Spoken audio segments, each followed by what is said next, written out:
தாத்தா தாத்தா தாத்தா நில்லுங்க. அவ என்ன தாத்தா சொன்னா? ஏதோ உங்களை திட்ட மாதிரி இருந்துச்சு. யாருமா அந்த பொண்ணு இவ்வளவு திமிரா இருக்கா? அவளா? அவதான் அமைச்சரோட பொண்ணு. ரொம்ப திமிரு பிடிச்சவ. ஆமா, உங்களை என்ன பண்ணா? எல்லா வேலையும் இழுத்து போட்டு செய்யறாளேன்னு கொஞ்சம் அன்பா பேசணுமா, அதுக்கு போய் ஓவரா பேசுறா. எல்லா வேலையும் இழுத்து போட்டு செய்யறாளா அவ? அட நீங்க வேற தாத்தா. அவளே எப்படிடா இந்த கல்யாணத்தை நிறுத்தலான்னு பிளான் போட்டுட்டு இருக்கா. அவளை பார்த்து நீங்க இறக்கப்பட்டு இருக்கீங்களா? என்னமா சொல்ற? அந்த பொண்ணு எதுக்குமா கல்யாணத்தை நிறுத்தணும்? தாத்தா அதெல்லாம் ரொம்ப பெரிய கதை. இவளோட புருஷன் ஒருத்தன் இருக்கான். அவன் பேரே வேற. என்னம்மா பேரு? வேலன். ஆஹா.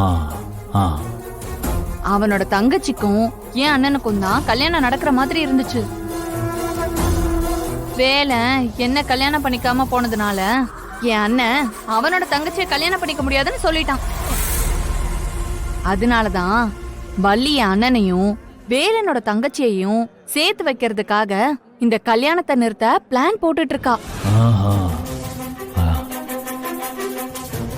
என்னம்மா கதை இது? கேக்குற எனக்கே தலை சுத்துது. அத விடுங்க தாத்தா. பள்ளி மட்டும் இந்த கல்யாணத்தை நிறுத்தலன்னு வச்சுக்கோங்களேன், உங்க பேத்தியோட வாழ்க்கை கேள்விக்குறிதான். அப்புறம் இத்தனை வருஷம் கழிச்சு நீங்க மலேசியால இருந்து வந்ததுக்கான அர்த்தமே இல்லாம போயிடும். பாத்துக்கோங்க. அது எப்படி? என்னோட பேத்தி கல்யாணத்தை அவன் எடுத்துவா. இரு, நான் போய் என்னன்னு கேட்டுட்டு வரேன். தாத்தா என்ன தாத்தா, இப்ப போய் அவகிட்ட ஒண்ணும் கேட்காதீங்க. ஆனா அவ மேல ஒரு கண்ணு வச்சுக்கோங்க. அட, இதெல்லாம் கையோட கேட்டு விட்டுருணுமா? நீ எதுக்கு பயப்படுற? அமைச்சர் பொண்ணுன்னா என்ன 2 கொம்பா முளைச்சிருக்கு. இரு, நான் போய் கேட்டுட்டு வரேன். ஐயோ தாத்தா தாத்தா